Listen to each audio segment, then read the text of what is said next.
Erev Tov. On va continuer, si Dieu veut, donc l'étude du Sefer Yoshua. On s'est arrêté la semaine dernière avec la fin du chapitre 9 qui traitait des Givonim et de leur tentative, dirais-je, de vouloir tromper les Bnei Israël en se faisant passer pour un peuple lointain afin de ne pas être soi-disant anéanti par les Bnei Israël. On avait évidemment vu que les Bnei Israël ne devaient absolument pas anéantir tout le monde. S'ils avaient été honnêtes, les Bnei Israël auraient contracté une paix avec les Givonim, sous certaines conditions évidemment. Et donc une fois cette supercherie dévoilée, toute une complexité de maintenant qu'est-ce qu'on fait avec ce peuple, on avait vu ça en long et en large la semaine dernière, et maintenant on peut continuer la suite. La suite du Sefer Yoshua, chapitre 10 et le chapitre 11 principalement, vont traiter des conquêtes que j'appellerais globales, c'est-à-dire les conquêtes générales de la terre. Les Bnei Israël et Yoshua vont conquérir désormais des grands territoires et non seulement des villes éparses. Et ce sera Bémet le début et la grande conquête des Bnei Israël de leur terre. Après avoir conquis Yericho, Haï, avoir conclu un pacte avec Givon, maintenant les Bnei Israël vont s'atteler à conquérir, ou à essayer de conquérir, le reste de leur terre. Le chapitre 10 traitera de la conquête du sud, et donc le chapitre 11, lui, traitera de la conquête du nord, si Dieu veut.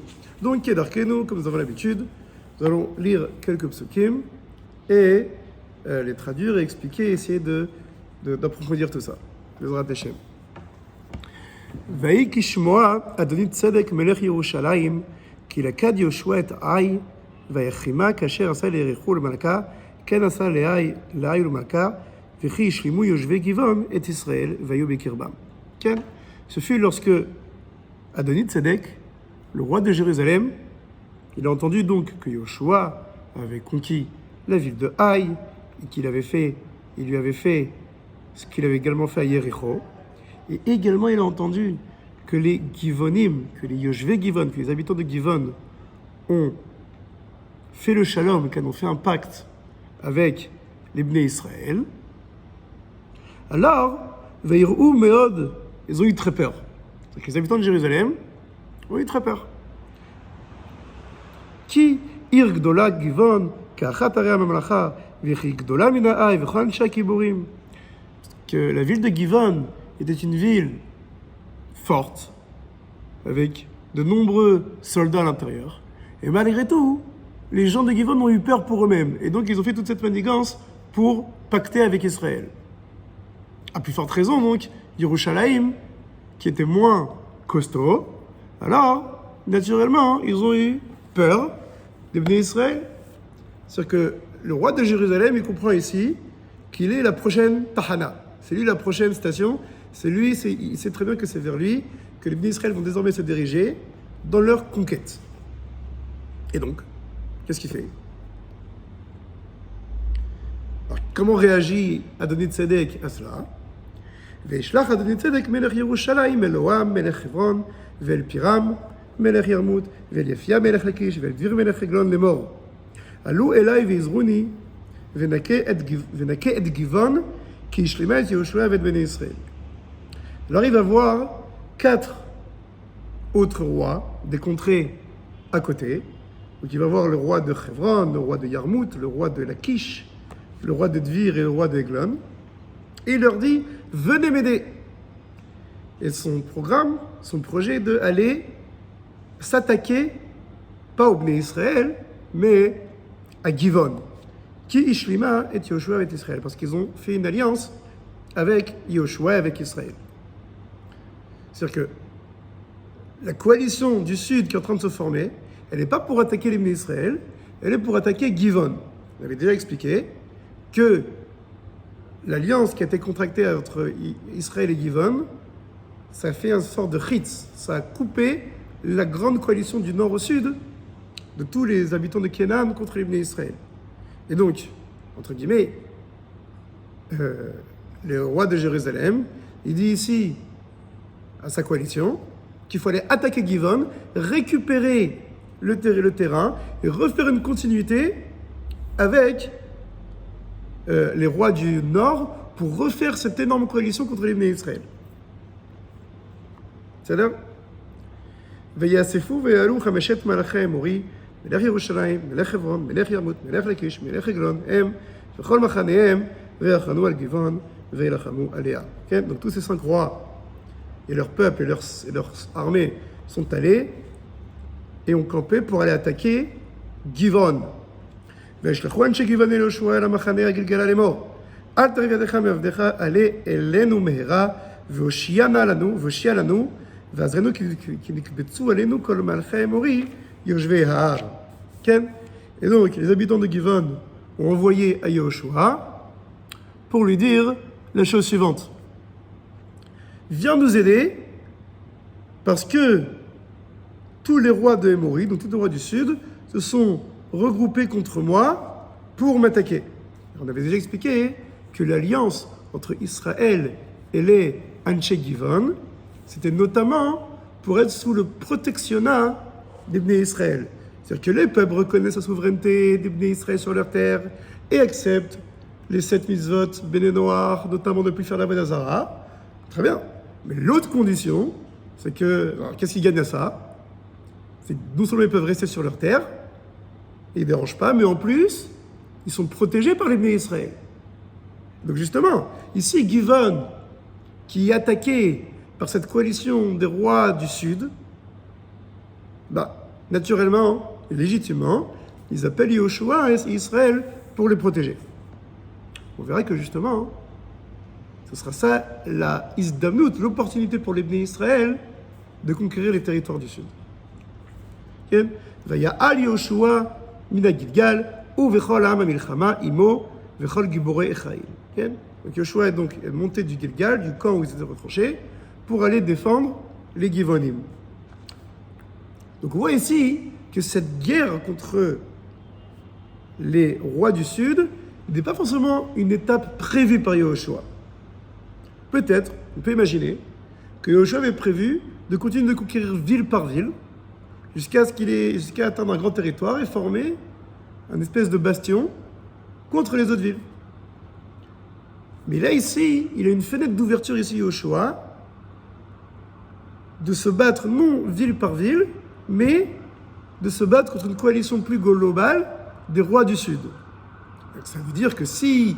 Alors d'un côté c'est plus compliqué, parce qu'on n'a pas une seule ville à vaincre, et là on en a 5, on a 5 armées à vaincre, et de l'autre côté, si on les vainc, on gagne jackpot, d'un coup on a 5 grandes villes du Sud, donc on a quasiment conquis tout le Sud du pays. Donc il y a ici une isdamnut, une opportunité, difficile certes, mais très belle, pour Yehoshua de conquérir le Sud. Évidemment, nous on le sait ça en tant que lecteur, Yehoshua, lui, il va en premier lieu aider les Givonim qui sont sous protectionnat. Ça fait partie du pacte qu'ils ont fait avec les Givonim. Et donc, c'est pour ça que Yehoshua et Israël vont se battre. Mais derrière Hagam, on verra que c'est cette lutte pour les Givonim qui a permis la conquête du Sud. Donc il y a les 2 points. Et la défense des Givonim, et grâce à cela, la conquête du Sud. Je relis, passe au Crète. Vayomer Adonai Yehoshua, al tira mehem, ki biadecha netatim, lo yamod ish mehem mipanecha. Donc en effet, Dieu dit à Yehoshua que n'aie pas peur, je te donnerai donc tous ces rois en tes mains, et donc tout leur territoire également. ויבוא עליהם יהושע פתאום כל איילה, עלה מן הגלגל, ויומם אדוני לפני ישראל, והקם מכה גדולה בגבעון וירדפם דרך מעלה בית חורון, והקם עד הזקה ועד מקדה. Donc Yehoshua et son armée, ils ont marché toute la nuit pour arriver dès le matin, pour attaquer par surprise les armées des 5 rois du Sud. Et il les a attaqués. Donc ils les ont surpris, comme écrit Yehoshua, il est arrivé pitom, ils les ont surpris soudainement. Et en plus de ça, Vayomam Adonai lifnei Israël, que je me il a semer le chaos dans le camp ennemi lorsque les Bnei Israël sont arrivés. C'est-à-dire que Yehoshua, il a compris que la seule façon qu'il a de vaincre une armée aussi imposante que la coalition du Sud, c'est d'utiliser l'effet de surprise. Donc c'est ce qu'il fait. Et en plus de cet effet de surprise, Akadosh Baruch Hu, il l'aide en semant le chaos, la pagaille, dans le camp. Ce qui fait qu'il y a une armée désordonnée. Il y a une armée désordonnée devant les Bnei Israël. Et donc c'est beaucoup plus facile à vaincre. Et en effet, Vaye benusam mipnei Israël em bemorad bet Horon, va'Adonai ishlich alehem avanim gdolot min hashamayim ad azeka veyamutu rabim asher mitu bavnei abarad מאשר הרגו בני ישראל בחרב. כן, en effet, il a une nouvelle fois aidé les Bnei Israël, c'est-à-dire que grâce au fait que le chaos a été semé dans le camp ennemi, les Bnei Israël ont pris l'avantage et ont commencé à pourchasser ces soldats, et dans leur chasse, et dans leur fuite, alors Akadosh Baruch Hu, si nous relatons un miracle, il a fait tomber Avanim Gdolot, des grandes pierres du ciel. Encore une fois, l'union des pierres. Des grandes pierres du ciel sur l'armée ennemie, sur les armées ennemies. Et non seulement ça, le pasuk précise que Vayamutu Rabbi Asher Mitu Bavnei Abarad, mais Asher Aragu Ben Israël Becharev. René. Razak Razak. Rêve Tov. Donc on a commencé. Si vous voulez, il y a un Tanakh. Oui. Voilà. T'en trouves une place, finalement, on tourne. Ah, non, j'ai commencé à lire quelques psukim. On est, si Dieu veut, je reprends quelques minutes plus tôt. On en est, si Dieu veut, à la conquête des Bnei Israël de leur terre. Donc on étudie le livre de Yehoshua. La première moitié du livre relate de la conquête des Bnei Israël de leur terre. Ça va? Et donc on avait vu la semaine dernière donc, le chapitre 9 qui relatait d'un pacte entre un peuple, les Givonim, et les Bnei Israël. Et maintenant donc, on traite le chapitre 10 qui relate les conquêtes de territoire. C'est que jusqu'à présent, les Bnei Israël ont réussi à conquérir 2 villes, la ville de Jéricho et la ville de Haï. Et maintenant, les Bnei Israël, ils vont conquérir les villes, les territoires du sud. C'est tout le sujet de notre chapitre ici, c'est le chapitre 10. Le chapitre 10 relate comment les Bnei Israël ont conquis le territoire du sud. Et comment ça s'est fait? Alors le pasteur qui explique, c'est ce que j'étais en train de lire, le pasteur qui explique que à la suite des premières conquêtes de Yehoshua et de ses réussites, la conquête de Jéricho, la conquête de Haï, qui ont été des conquêtes fabuleuses, et à la suite également du pacte d'alliance avec les habitants de Givon. Givon, c'est une ville à côté de Jérusalem. Alors en effet, le roi de Jérusalem a commencé à avoir peur. Il a commencé à avoir peur. Il s'est dit, c'est moi la prochaine cible des Bnei Israël. Et c'est vrai, il a raison. Donc qu'est-ce qu'il fait le roi de Jérusalem? Il organise une coalition des grandes villes du sud. Les villes de Hebron, les villes de Dvir, les villes de Lachish, les villes de Yarmout, et ainsi de suite. Et il organise une coalition de 5 rois pour... Alors, pas pour contrer les Bnei Israël, mais pour aller attaquer Givon. C'est-à-dire que les Bnei Israël sont tellement forts que cette coalition ne veut même pas attaquer l'Israël directement, ils veulent seulement indirectement attaquer Givon. C'est quoi la stratégie derrière ça? On avait expliqué que à la base, le plan de tous les habitants de Canaan, du nord au sud, c'était de créer une giga-coalition qui partait du nord vers le sud contre les Bnei Israël. Mais le problème, c'est que le pacte contracté entre les Bnei Israël et les habitants de Givon a créé un chitz, a créé une coupure de cette coalition. C'est-à-dire qu'il n'y a plus une continuité territoriale du nord au sud, il y a maintenant en plein milieu un peuple qui est allié au Bnei Israël, ou du moins qui ne va pas s'allier contre les Bnei Israël. Et donc ça dérange beaucoup le roi de Jérusalem, ce qui se dit, ça affaiblit notre coalition. Donc il se dit, il faut absolument aller attaquer Givon pour reformer, ou retenter de former, cette grande coalition contre les Bnei Israël. Et donc, ils vont attaquer Givon. Lui, lui, son armée et les 4 armées des villes à côté, des villes du sud, ils vont attaquer la ville de Givon. Les Givonim, eux, ils interpellent Yoshua et il leur dit, maintenant que nous avons fait un pacte d'alliance et nous avons un pacte d'alliance avec vous, nous sommes sous votre protectorat. Vous devez nous protéger. Et c'est vrai, c'est réel. Et donc Yoshua et son armée, les Bnei Israël, vont venir défendre les Givonim. C'est ça le réca, le fond de cette histoire. Mais grâce à cette histoire, ce sera une opportunité pour les Bnei Israël de venir conquérir les villes du Sud.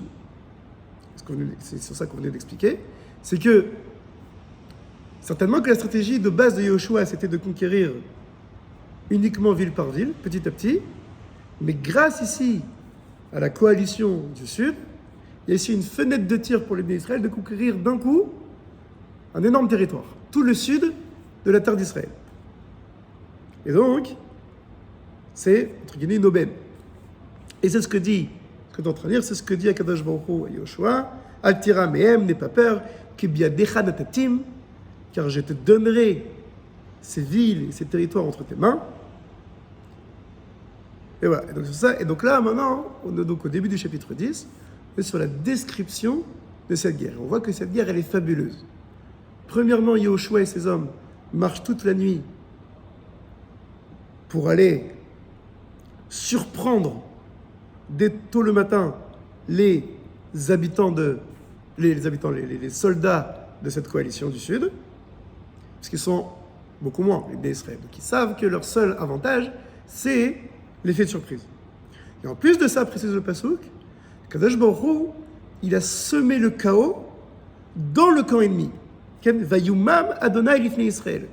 Kadosh Baruch Hu, il a semé ce qu'on appelle la Mehuma, le chaos, au sein du camp ennemi, pour que Israël ait l'avantage sur eux.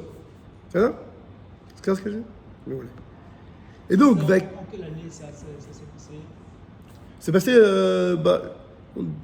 je dirais alors, toute la conquête des Bnei Israël a duré, toute la partie qui relève de la conquête dans le livre de Yoshua, et ça, je vous enseigne que ça a duré 7 ans. Les Bnei Israël sont entrés en l'an 2488 depuis la création du monde, donc on est à peu près un peu avant 2500, 2495. Enfin, jusqu'en 2495. Quelle année exactement lors de ces 7 ans? On n'a pas exactement, mais on sait que ça a pris 7 ans. Donc on est à peu près un peu avant l'an 2500, depuis la création du monde. Et donc, les Bnei Israël, ils ont l'avantage, grâce à l'effet de surprise et grâce au chaos qu'a semé Akadosh Baruch Hu. Et donc, ils les frappent, ils leur font subir de beaucoup de pertes, et ils les pourchassent. Vaye benoussa mipnei Israël, je lis donc Pasuk Yud Aleph dans le chapitre 10. Em bemorad Bet Horon, donc dans les collines de Bet Horon, donc dans les plaines de Bet Horon, dans les pentes, les Bnei Israël, ils pourchassent donc les Cananéens, et là, un grand miracle, va Adonai ishlich alehem avanim gdolot min hashamayim ad azeka. Le Baruch Hu, il a fait tomber donc des grandes pierres du ciel sur l'armée ennemie. C'est-à-dire que l'armée ennemie était déjà en perte. Et que le Baruch Hu, il en a, entre guillemets, rajouté une couche en faisant tomber des scuds depuis le ciel. Et le pasuk précise, Vayamutu rabim asher metu b'avnei habarad, mais asher haragu bnei Israël becharev. Ils étaient plus nombreux ceux qui sont morts de par ces pierres, tombées miraculeusement du ciel, que ceux qui ont été tués directement par les Bnei Israël. C'est pour magnifier le miracle. Le miracle de de ces pierres, c'est un énorme miracle qui a permis une défaite totale des armées du Sud. C'est-à-dire, là on a ici une guerre miraculeuse. Az yidaber Yoshua al Adonai beyom tet Adonai et Haemori bifnei bnei Israël vayomer les Israël, donc passage très connu, shemesh begivon dom veyareach be'emek Ayalon. Et là Yoshua il a demandé à l'Éternel de stopper le soleil au-dessus de Givon, donc dans la région, et donc parallèlement le soleil, la lune à Ayalon. Il a demandé à Kadosh Baruch Hu un autre miracle qui est d'arrêter, entre guillemets, le temps. C'est-à-dire de retarder le plus possible la fin de la journée pour pouvoir compléter la guerre de manière totale. Parce que si on n'a pas fini la guerre avant la tombée de la nuit, à cause de problèmes de vision et de vue, les armées ennemies pourront encore fuir dans leur ville et se réarmer, se remettre et recontinuer le combat le lendemain. Donc il y a ici un impératif pour Yoshua de finir et de donner le coup de grâce à cette armée des cinq rois du Sud avant la fin de la journée. Et il comprend qu'il n'aura pas le temps, donc il demande un miracle à Kadosh Baruch Hu. C'est très rare dans la Torah, dans la Bible, qu'un miracle est demandé par un homme lui-même. Et Kadosh Baruch Hu, il n'y a pas de problème, il fait. Comme il a écrit, j'ai lu Pasuk Gimel, Vaïdom Hashemesh Veyareach Amad Ad Ikom Goy Oivav. Le soleil s'est arrêté et la lune s'est stoppée. Ad Ikom Goy Oivav.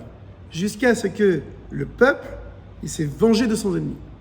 C'est un pasuk un peu lyrique, c'est un pasuk un peu poétique, parce qu'il dit que le but de ce miracle, où le soleil a été stoppé, c'est pour permettre aux armées d'Israël de compléter, de terminer la guerre avant la fin de la journée.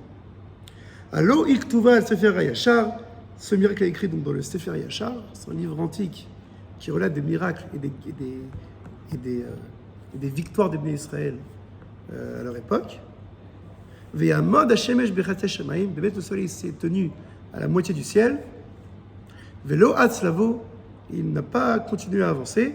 Keyom tamim, et la journée est encore pleine. Ve'lo haya keyom hahu lefanav ve'acharav, il n'a jamais eu un jour pareil ni avant ni après. Lishmoa Adonai bekol ish, parce que l'Éternel il a écouté la parole d'un homme et fait un miracle, il a stoppé entre guillemets le cycle de la journée pour les Bnei Israël, qui Adonai nilcham le Israël, car l'Éternel se bat pour Israël. Et donc, fin de la guerre, les Bnei Israël sont retournés au camp de Gilgal à la fin de la journée. On a ici donc tout un récit sur une guerre fabuleuse, miraculeuse, où Akadosh Baruch Hu, Mamash, il se bat pour les Bnei Israël.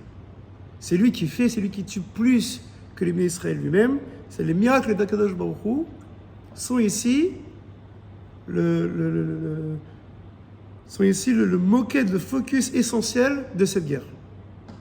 C'est-à-dire qu'on a ici la première guerre totale, entre guillemets, des Bnei Israël pour conquérir des énormes territoires. C'est ici une guerre où ils sont aidés à 100% par Akadosh Baruch Hu. Ils se battent, ils se battent eux-mêmes. Mais Akadosh Baruch Hu, il envoie des miracles, il envoie des pierres du ciel et il stoppe le ciel et la lune pour permettre aux Bnei Israël de compléter la conquête. Ça va? On avait déjà expliqué ultérieurement la complexité d'une guerre lorsqu'il y a des miracles. Quand je dis complexité, c'est pas une critique, c'est au contraire, c'est positif quand il y a des miracles, c'est-à-dire que Kadosh Baruch Hu se bat avec nous. On a vu dans les conquêtes précédentes deux modèles. On a vu le modèle de Yéricho, la première conquête des Bnei Israël, c'est la conquête de la ville de Jéricho, où là-bas aussi, c'est quasiment Akadosh Baruch Hu qui a fait tout le travail, entre guillemets. C'est-à-dire que les Bnei Israël ont tourné avec le Aaron, avec l'Arche Sainte, durant 7 jours, Et le 7e jour, Kadosh Baruch Hu, il a fait un miracle, et la muraille est tombée sur elle-même, la muraille de Jéricho, et les Bnei Israël ont pu attaquer et récupérer la ville très facilement.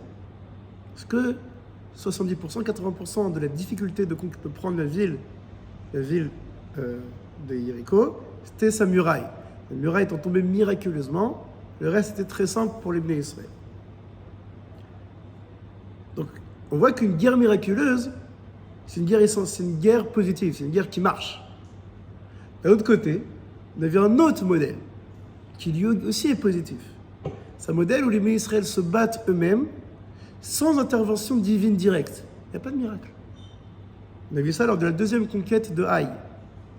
Et là-bas aussi, ça marche. Si les Bnei Israël ont la foi, si les Bnei Israël se battent Be'emouna, alors même s'il n'y a pas de miracle, manifeste, alors, malgré tout, c'est une guerre qui est positive et que Kadosh Baruch Hu nous aide. Il donne la force aux Bnei Israël, il donne le courage aux Bnei Israël, et on se bat pour Kadosh Baruch Hu, comme on avait expliqué. Donc là, on voit ici donc, le même modèle de la conquête de Jéricho, mais à une dimension beaucoup plus large. C'est-à-dire qu'on voit ici, encore une fois, que Kadosh Baruch Hu, il aide de manière directe les Bnei Israël pour conquérir les territoires du Sud. Ils aident avec des miracles. Et on verra, la conquête du Nord, elle se fera aussi, mais sans miracle. Pour signifier que les deux modèles sont positifs.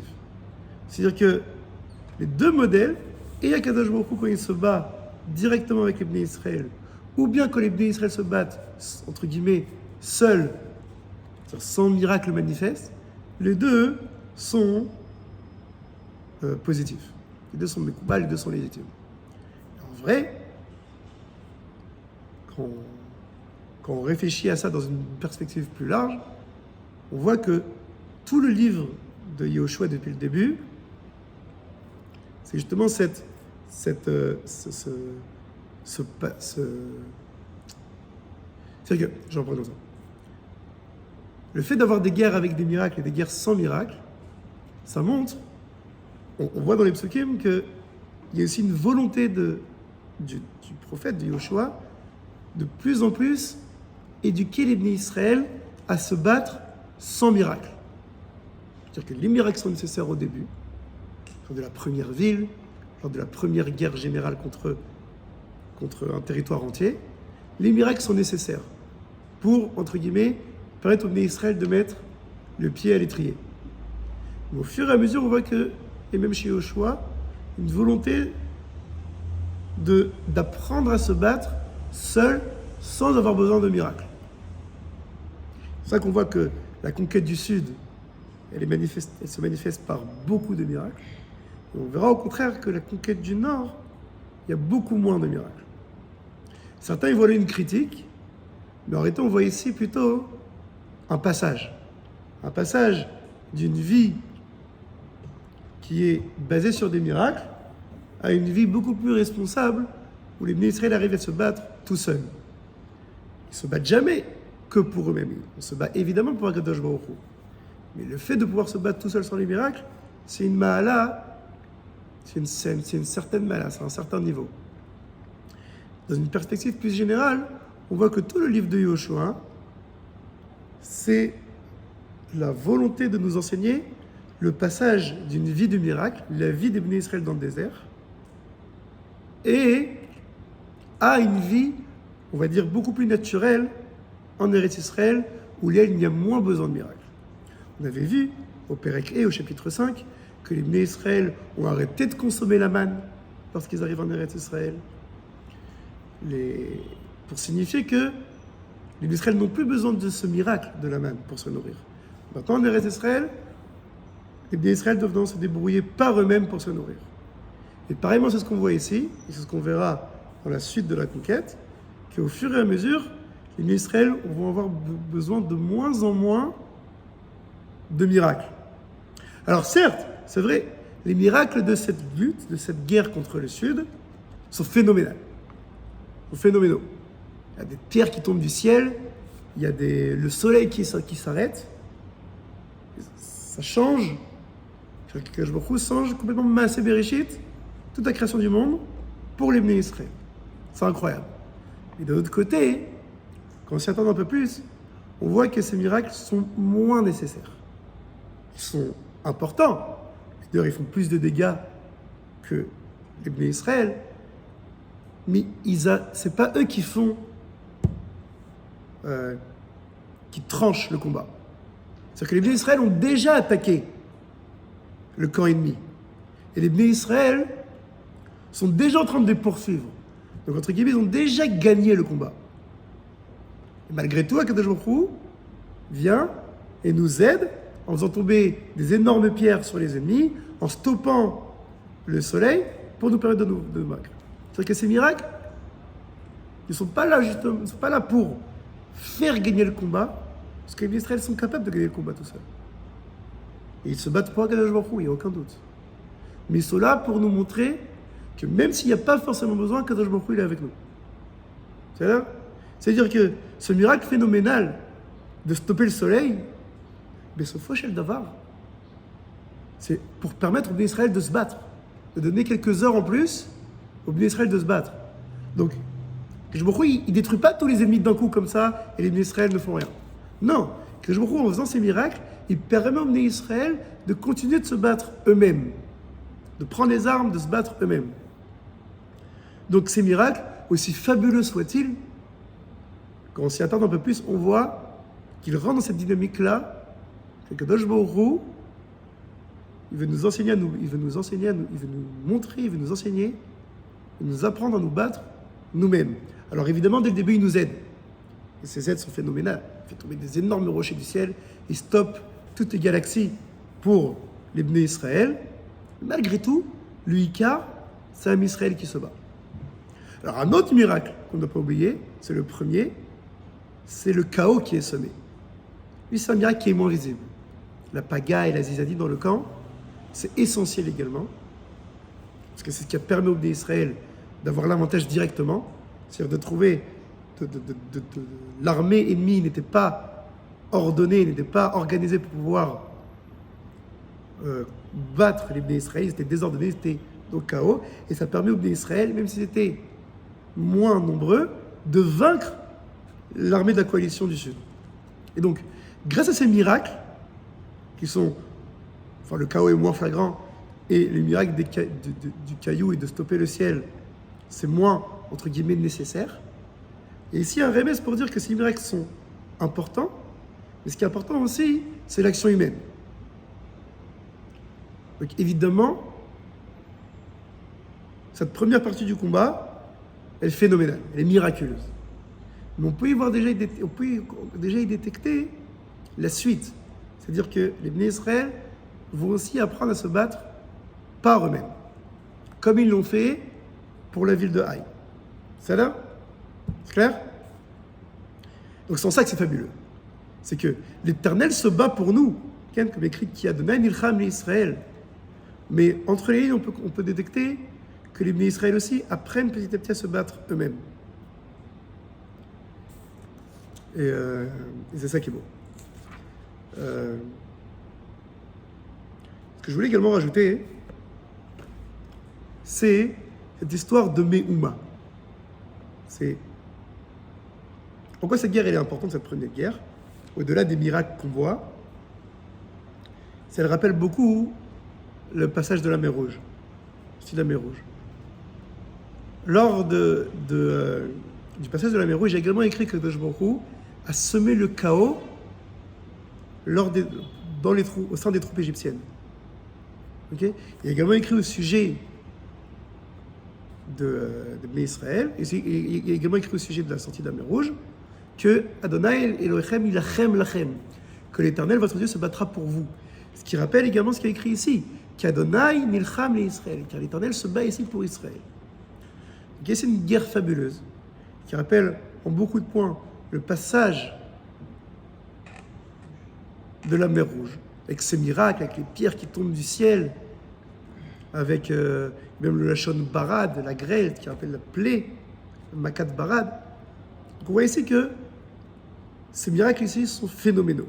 il rappelle ce qui a été fait pour les Israël lors de la sortie d'Égypte.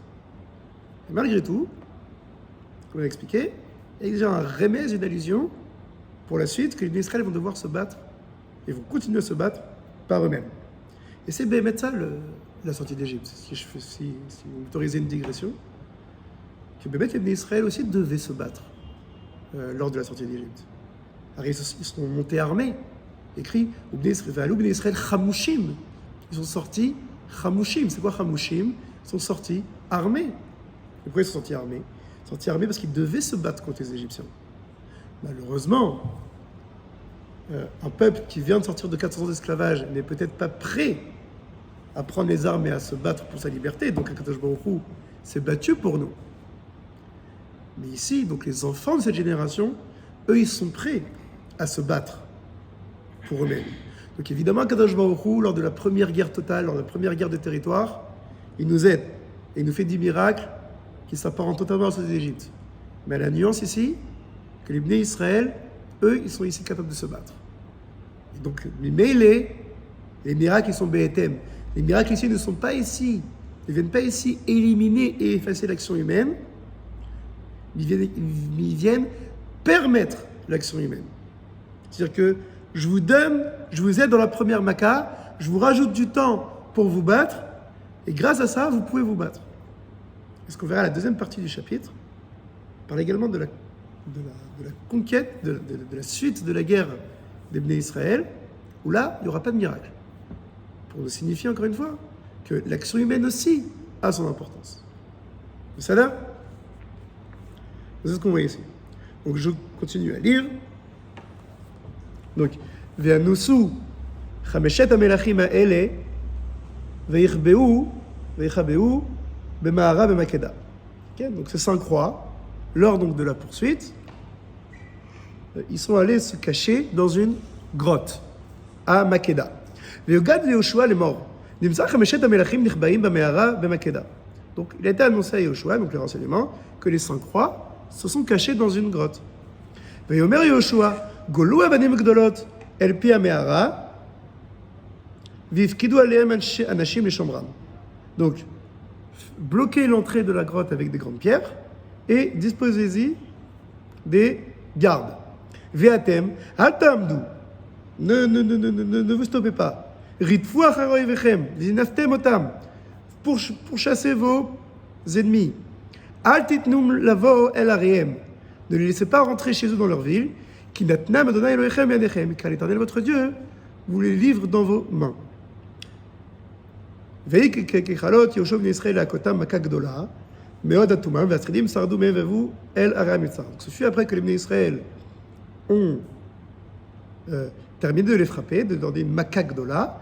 Donc ils ont réussi donc à quasiment anéantir tous les soldats, sauf les sridim, quelques survivants qui sont allés se réfugier dans leur ville.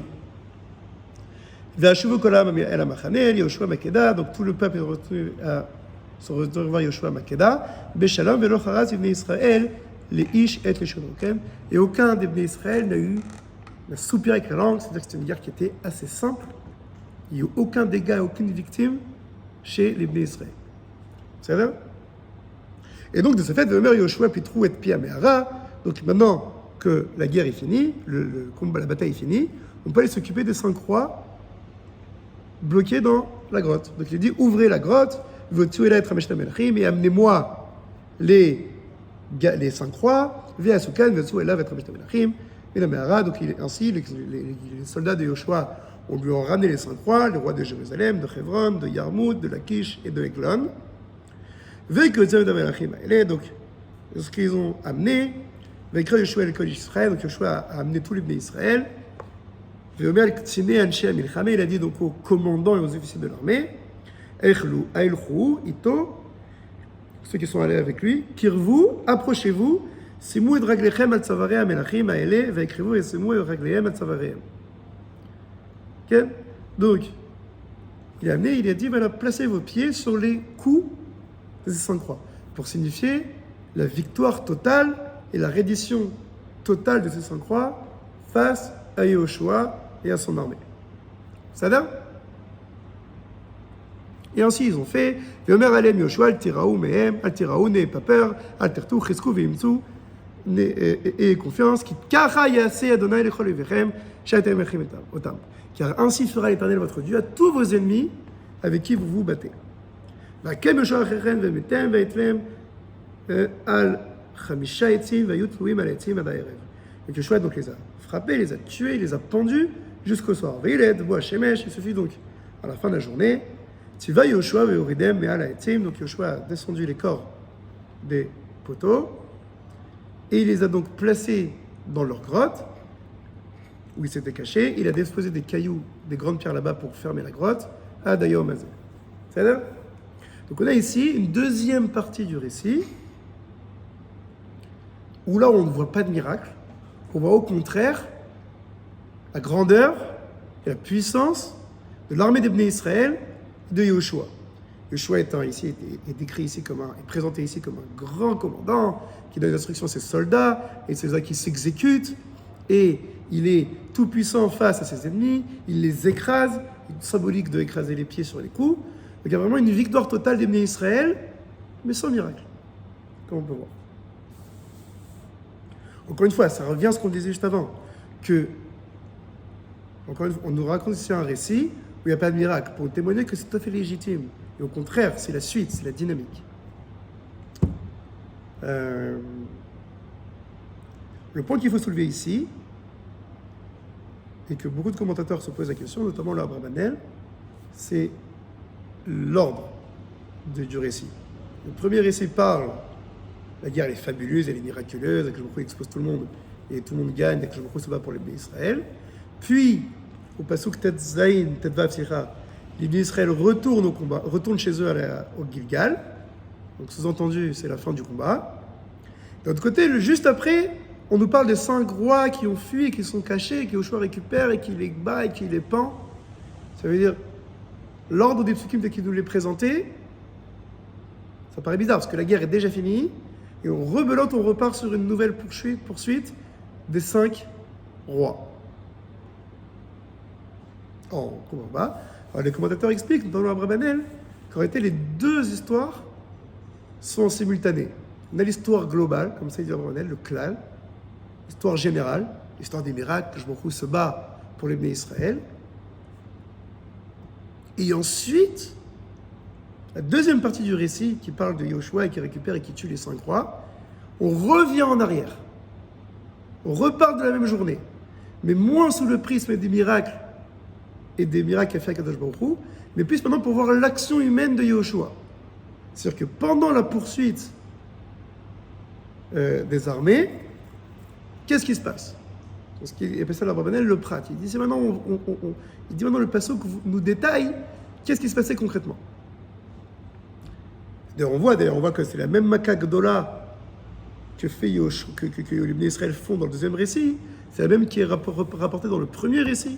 Donc en réalité, les deux récits relatent du même événement.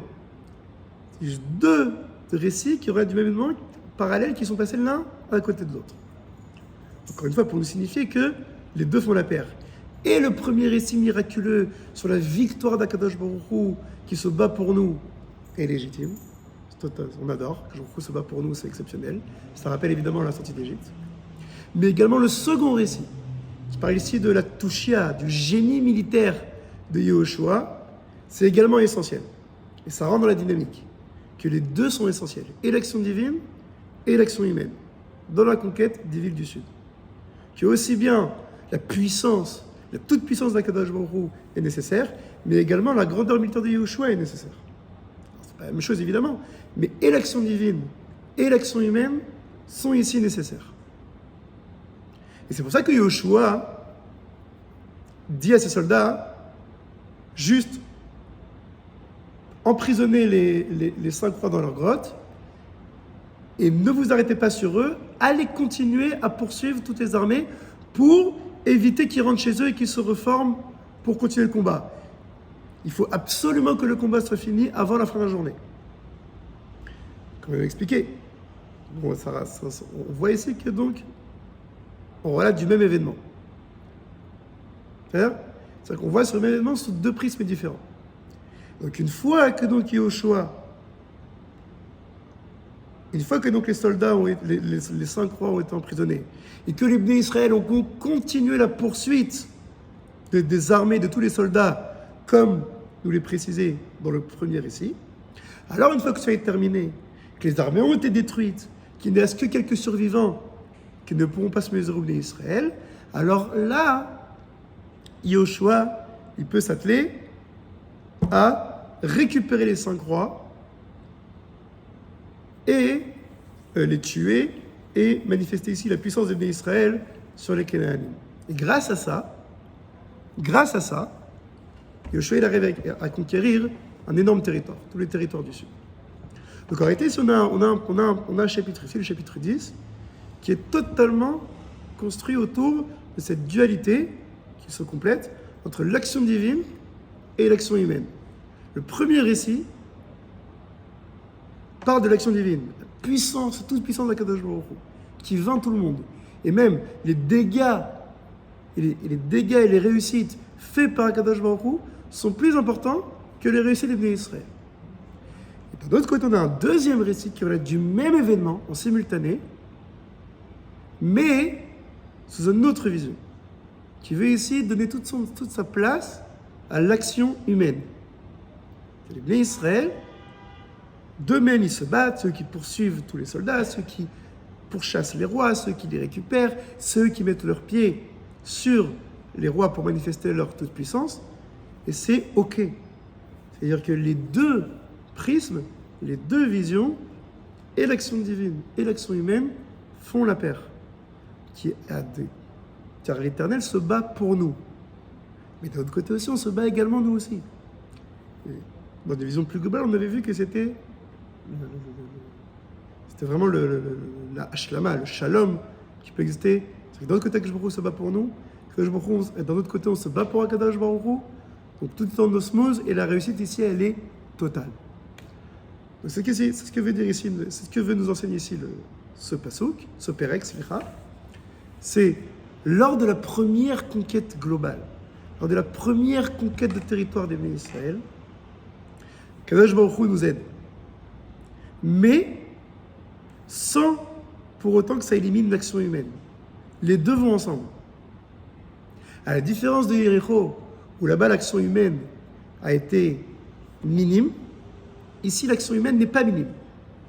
Elle complète l'action divine. Donc on avance dans l'apprentissage, entre guillemets. C'est qu'on a commencé les conquêtes avec, je me trouve quasiment tout. Là on a le chapitre 10 où les deux vont ensemble.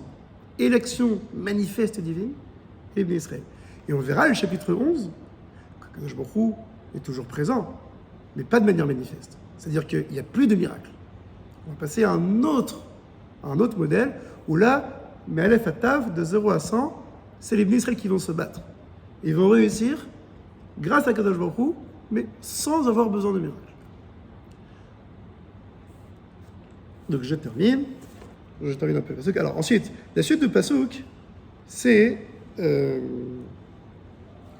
suite du pasuk. Alors la suite du chapitre, c'est une énumération des villes prises par les Bnei Israël, sous le même modèle qu'ils ont conquis la ville, ils ont détruit tous les habitants et ils ont brûlé la ville. C'est-à-dire, ils ont fait pareil pour Makeda, ils ont fait pareil pour Livna, pour Lakish, pour Gezer, pour Eglon, pour Hebron, pour Dvir, et ainsi de suite. Ken, donc là je saute, parce que c'est impossible, je saute au pasuk même.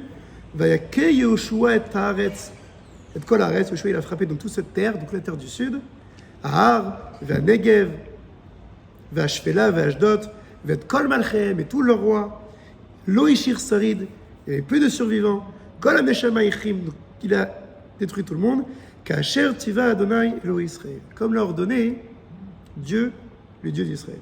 Vakem Yehoshua Mekadesh Barnea, Ve'ad Aza, Ve'ad Kol Haaretz Goshen, Ve'ad Givon, il a frappé dans tout ce territoire-là, Ve'ad Kol HaMelachim Ha'ele, Ve'ad Atam Lakad Yehoshua Pa'am Echat, Ki Adonai Elo Israël, Nilcham Israël. Ve'ashav Yehoshua v'chol Israël amo el ha'machane Gilgal. Ok. Donc tout ce territoire il a conquis, car Akadosh Baruch Hu se bat pour Israël. Ça revient, ça reprend ici la fin du premier récit. Donc il y a ici deux résumés. Et d'un côté Yehoshua qui récupère tous les territoires, ça reprend le deuxième récit, où c'est Yehoshua et Ibn Israël qui se battent eux-mêmes. Et de l'autre côté, il y a un autre passage juste après qui dit que non, que tout ça s'était fait grâce à Kadosh Baruch Hu, qui a donné Elo Israël, Nilcham Israël. Car Kadosh Baruch Hu, lui dit d'Israël, il se bat pour Israël. Encore une fois ici, il y a les deux vont ensemble. Et l'action divine et l'action humaine. Et donc, naturellement, la fin naturelle du pasuk, Ve'ashav Yehoshua, v'chol Israël amo, el ha'machane Gilgal. Une fois que tout est terminé, tout le peuple, toute l'armée, avec Yehoshua, retourne chez eux au Gilgal. Alors, ils ont certainement disposé des gardes et des motsavim dans tous ces territoires conquis pour les garder, mais le gros de l'armée est retourné à Gilgal. Donc on a ici une conquête totale, une réussite totale, avec une shituf peula, avec une association des forces divines et humaines, de manière la plus harmonieuse et splendide qu'il puisse être. Et je terminerai, un dernier point que je voudrais aborder, on va terminer sur ça, c'est, on voit ô combien il est répété dans ce pasuk, l'expression Yehoshua v'chol Israël, Imo. Yehoshua et tout le peuple. Yehoshua et toute l'armée. Yehoshua et tout le monde. La force et la réussite d'Ibn Israël, en plus de la toute puissance du roi et d'Akadosh Baruch Hu, évidemment qu'elle vient de l'unité de la hardout. Et lorsque tous les Ibn Israël sont avec Yehoshua, alors il ne peut y avoir que de réussite. On verra la suite, dans la conquête du Nord, qu'on ne trouve pas forcément une expression manifeste que tout Israël ensemble ils se battent. On verra que c'est peut-être la source d'un problème. Donc Bémet, ça on termine. Donc Yehoshua a réussi à conquérir donc tous les territoires du sud, grâce à l'action humaine et surtout grâce à l'action divine, grâce à l'unité qui régnait et à la participation totale de tous les bénis Israël, et ce qui amènera, si Dieu veut, donc à la conquête du Nord, qu'on verra la semaine prochaine, si Dieu veut. Amen, amen.